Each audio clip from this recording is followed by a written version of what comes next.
I think it's finally time to admit that I was wrong. In 2025, I made a beauty trend predictions video. Some of them came true, but a lot of them did not happen, and I think I know why. We saw a lot of Project Pan videos, expensive lip balm releases, bleached eyebrows, a lot of saturated blush, rage bait marketing, and labubus.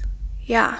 Didn't see that one coming. But there were some beauty trends that I was able to predict, and in today's video we're going to watch last year's predictions and see if they were right or wrong. People are spending their money a lot differently, prioritizing quality over quantity, cutting back on unnecessary purchases, and focusing more on experiences over products. My hair was much longer last year. I completely forgot that this was the year that I chopped my hair off twice. I think I like the short hair better. Cherry reds, classic wearable red shades that will continue to dominate. A good example of this is Glossier relaunching their cherrybomb.com. I'm also very much thinking Coach and their cherry charm. I said black cherry, and I think that's because towards the end of the year, there were TikToks, especially in the winter time, using cherry makeup or like using that black cherry color. I personally didn't see that, at least on my side of the internet, as much, especially outside of the winter season. So I was wrong about this. Black cherry did not become a trend. I kind of wish it did though, and I hope it becomes a thing. But I made it a trend for myself. Last year were a lot of dark red lipsticks, specifically this one from Mob Beauty in the shade 120. This was gifted to me in PR, and it's one of my favorite dark blood red matte lipsticks I own, and I think it'll always be in trend in the winter and the fall. But in terms of people making content out of it, seeing it in real life, it wasn't a thing. So I was wrong. I was wrong. Another color that I'm kind of seeing in the future is lilac and maybe some shade of purple. So somewhere in that purpley lilac family. A good example is a recent launch from Huda Beauty, the lilac powder, the lilac blush. Because color theory has been trending heavily on TikTok, purple is that color, especially if you have medium to tan skin tones, that will actually show up as pink on you. I think we're gonna see purple in other areas, and also even more variations of purple blush. I will say that this one sort of happened. It just didn't happen in the large capacity that it was going, that I kind of imagined in my head. I actually think we are now seeing more of that purpley lilac ube color, because when I was on Trend Mood looking up some new launches, I saw Ola Henriksen coming out with like a purple lip balm. Patrick Ta came out with a lilac-y blush, so we're still in it, but oddly the rollouts are a lot slower for these types of blushes. Also Mob Beauty with another creator, I forgot what their name was, but they just launched a lilac or purple blush, so we're still in it. I just don't know if it completely hit last year. The last kind of colors that I'm seeing is blues and grays, so a lot of cool tones, especially for eyeshadow. I'm very much thinking Natasha Denona I Need a Nude, Makeup by Mario, the recent holiday palette, but I know for a fact there's going to be more, and I'll dive a little bit deeper into that later in this video. I think I was wrong again as I'm doing blue eyeshadow. These were predictions that I made based on what I was liking in the moment, if I'm being honest with you. Currently, right now I'm wearing blue eyeshadow because I like blue eyeshadow. And I don't, besides Hung Van Go, I know he launched an all blue palette, but I don't recall any other brands launching blue anything of sorts, or even seeing blue eyeshadow as a trend on TikTok. Obviously, all of these trends that I'm listing isn't an in-person trend. That's also something that I feel like I went wrong with these predictions, is not separating online trend predictions versus in-person trend predictions, because right now I think they are drastically different, and in 2026 I will be separating them, because I think on TikTok beauty can be a source of entertainment, but in real life, who realistically is wearing blue eyeshadow? Nobody. I don't think it's a thing. So I think a few years back, or maybe not too long ago, luxury minimalism was trending for fashion. I think we're gonna actually see a lot of this when it comes to beauty, or at least the conversation around beauty is going to be centered around this luxury minimalism term. Did I see this happen? Briefly, but I don't think it was a trend. I believe that more people were focused on consuming less and using more, not so much focused on buying fewer better things, especially because those fewer better things are at a higher cost. And considering that people are not spending, or that's an assumption, I don't know, I don't have the data, but considering and guessing that a lot of people financially are not trying to spend as much money and they're trying to save and reserve their money for necessities, it was less about the feeling of luxury and more about using what you have and loving what you own. In the same breath of luxury minimalism, this kind of like attaches to that idea is Project Pan. Now, Project Pan has always been a thing. It's always been a known thing, but I've seen so many Project Pan videos on TikTok, and even my Project Pan video, I did not expect to like get a decent amount of views. That is telling me that y'all, I said that those were kind of related, which I guess technically if you're buying less things with luxury minimalism, but Project Pan is not buying things at all and just using what you have. So I definitely changed my mindset since then on what Project Pan actually is. And I do think that comes from just the amount of Project Pan content I've been seeing, especially on TikTok. So that's a very interesting prediction. But I will say, I think this is the first trend I got right, because at the moment I filmed this video, I did say, you know, Project Pan has always been a thing, but it never really took off the way that it did on both YouTube and TikTok, and also in real life. I think Project Pan is normal for regular people, but to see it online as a trend, something people talk about, and to see that type of content get views is the shift that makes me consider it a trend. Because before, you would make Project Pan content and, you know, it would do okay. I would see smaller channels creating Project Pan content and it would get probably less than 10,000 views. But now when people make Project Pan content, specifically on YouTube, it gets over 10,000 views. Same thing on TikTok, thousands of views. So I'm gonna say I was right about this one. Also, if my makeup looks a little funky, I'm like not thinking as I'm doing it. I'm just kind of willy-nilly doing my makeup. I'm not going anywhere. Not the commercials. Okay, girl. And it's makeup for glasses, or just glasses in general as an accessory. This isn't necessarily a beauty trend as much as it is a fashion accessory trend. Your hair and your makeup kind of has to complement the glasses. I'm excited to see more people wearing glasses, but that also means makeup style for glasses, hairstyle for glasses. Makeup for glasses, don't think it became a trend. And if it did, it was maybe in the beginning of January and then it didn't really take off throughout the year. Did people wear more glasses? Yes, but that was more of a fashion trend from last year. I wouldn't necessarily say that makeup for glasses became a thing, a trend, especially on the internet. And I didn't specify that when I say it was going to be a trend that people would make videos about how to do makeup on glasses, because some people just have to wear their makeup under glasses. So obviously it's going to be a real life thing because you have to live with it, especially if you have bad eyesight like I do.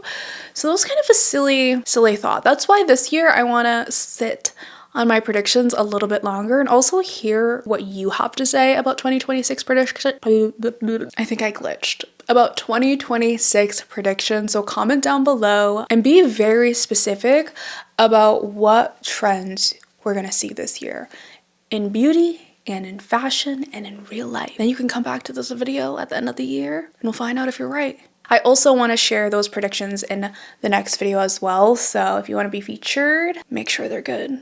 Wow, I actually love this blush.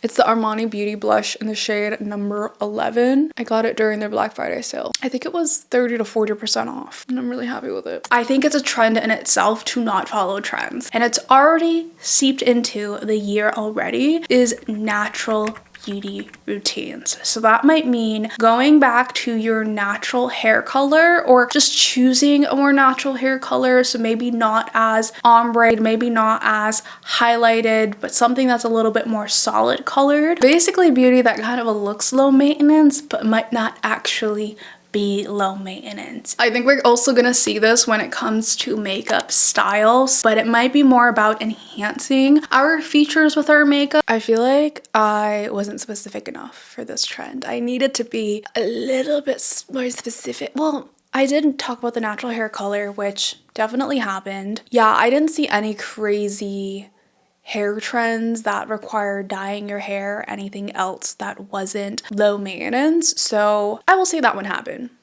Natural hair color. Natural makeup, yeah. And I think that's gonna be one of my predictions for 2026 as well. In terms of how specific I am about natural makeup, because it could literally have meant anything, I said it was gonna be low maintenance. It was gonna look low maintenance, but be high maintenance. What did I say? Like cleaned up brows. So basically clean girl vibes. Yeah, I don't think that's going anywhere. And it still stood the test of time in 2025. It wasn't a groundbreaking prediction, and it's not gonna be a groundbreaking prediction because in the political, global, economic environment that we're in, people in real life are going to go for what they feel comfortable in and what is quick and easy to do within their beauty routine.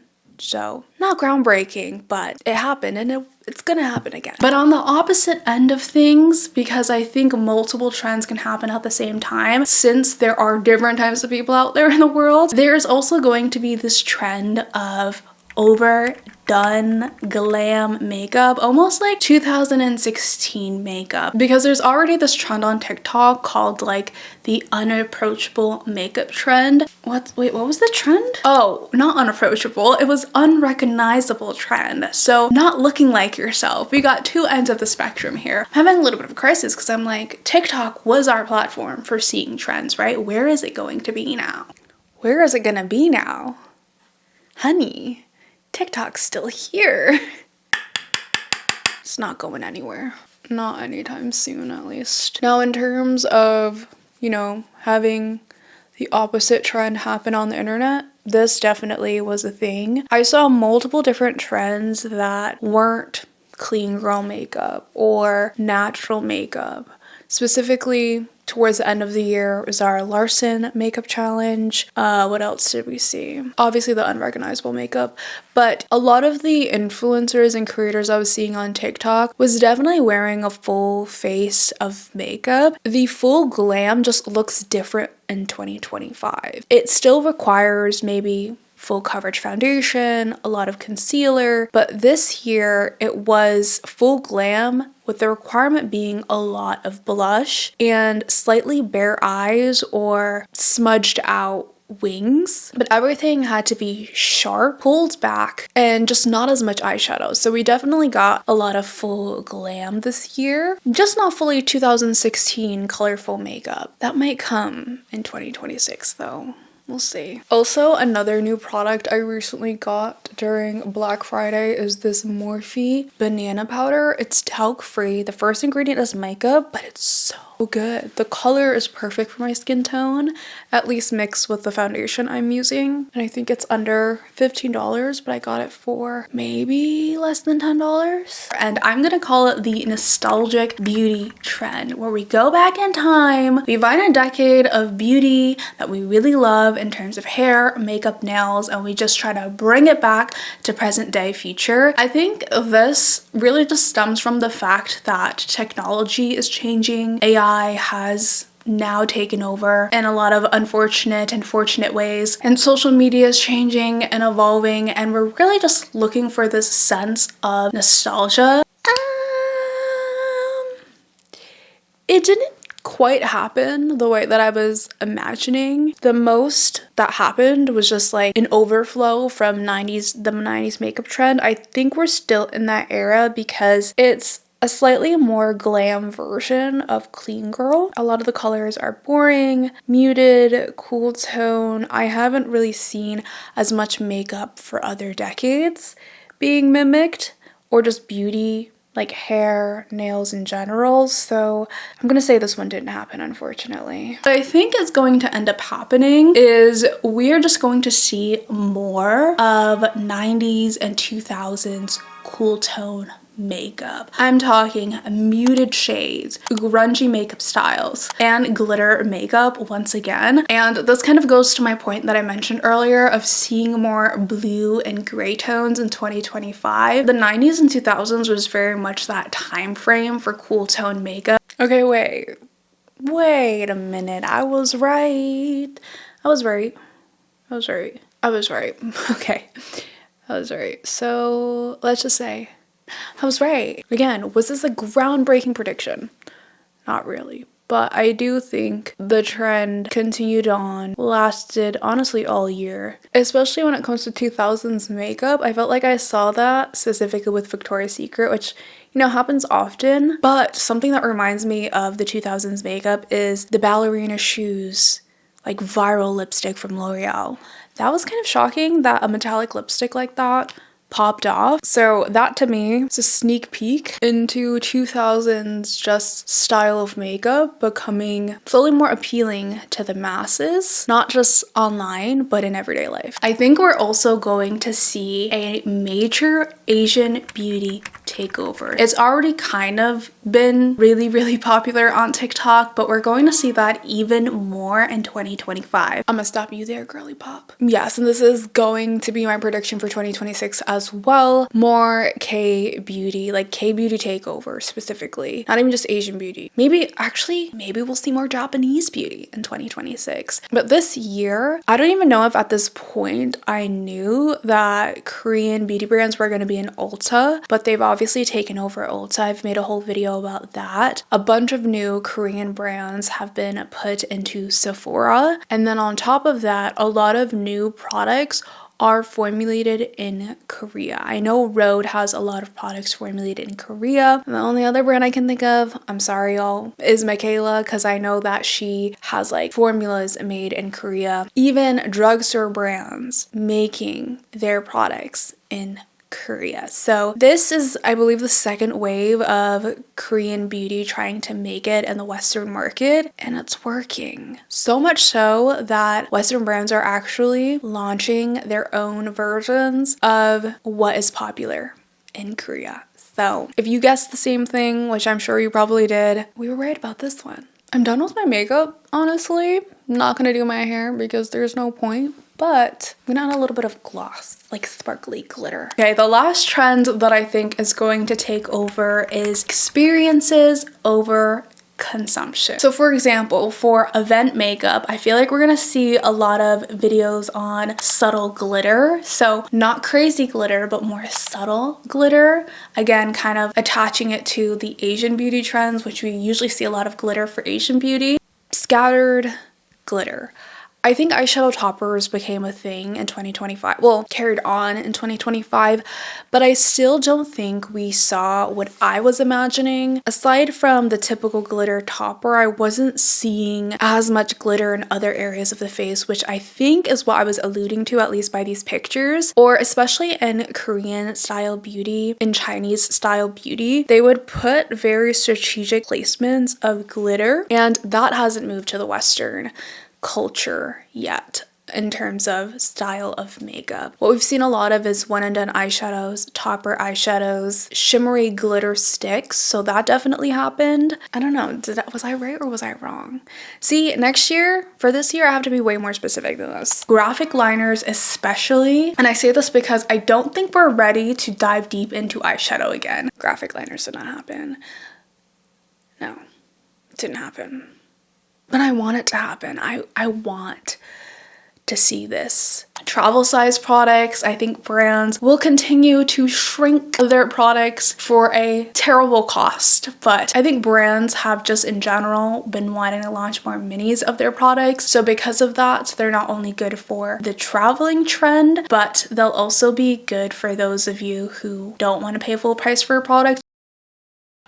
100%. I can think of so many brands that just launched all of their products in minis as part of just their selling point, because I think at the end of the day, people, it's kind of like the lipstick theory where people want more, this shouldn't be in the same sentence, but like affordable luxury, more accessible luxury, things that are smaller luxuries, things that they can buy without feeling guilty but still feel like they're treating themselves. And Minis gives people that option without spending $40 on a product. Also, makeup lasts a very long time depending on what you're using and how often you're using it. So getting a mini, although the value can be absolutely awful, sometimes is a nice little treat, especially if you just want that taste of luxury without paying the price. We're going to see a lot more long wear makeup and SPF related makeup. So products designed to handle heat, humidity, long wear foundations, water resistant foundations, SPF and makeup mixed together. We're just going to see a lot more of that. 100%. I think this year we saw a lot of setting sprays. I know the lipstick lesbians actually predicted that in 2025. They were right. So many setting sprays, different types of setting sprays for all different scenarios, glittery setting sprays, powder melt setting sprays. We started making up categories for setting sprays. Primers, I didn't really see an influx of primers, but there were obviously more primers. And of course, we 100% saw more SPF makeup. That really was no surprise there. In terms of long wearing makeup, like long wearing foundation, long wearing concealer, we did see a lot of that. I just can't determine whether that actually was a trend or not. Again, I feel like this was my mistake and downfall in this video. I need to be ultra specific because for next year's video, I want to be able to say, yes, that happened. No, 100% that didn't happen. So when I review my predictions, we're gonna try to be bolder. Anyways, those were my 2025 predictions. What a crazy year it's been. I did take a break from making content and videos. I just need to sit down and reevaluate my content, plan the type of year I want to have. I'm currently in limbo. I haven't filmed or done my makeup in a really long time, but I do feel like that's what I needed because as I sit here, I feel so much more relaxed than I did at the end of the year, and I feel more reinvigorated talking to the camera right now. So hello 2026. You got me at a good time, in a good mood, because the past few months have been rough for me. Also, tell me why. On New Year's Day, I open up my MacBook Pro.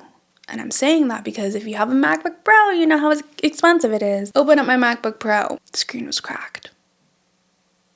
Hopefully your 2026 started out better than mine. But before you go, comment down below your trend predictions for 2026. The most liked or best ones I will feature in my next video. I love you all so much. Thank you for the love and support, and I'll catch you in the next video.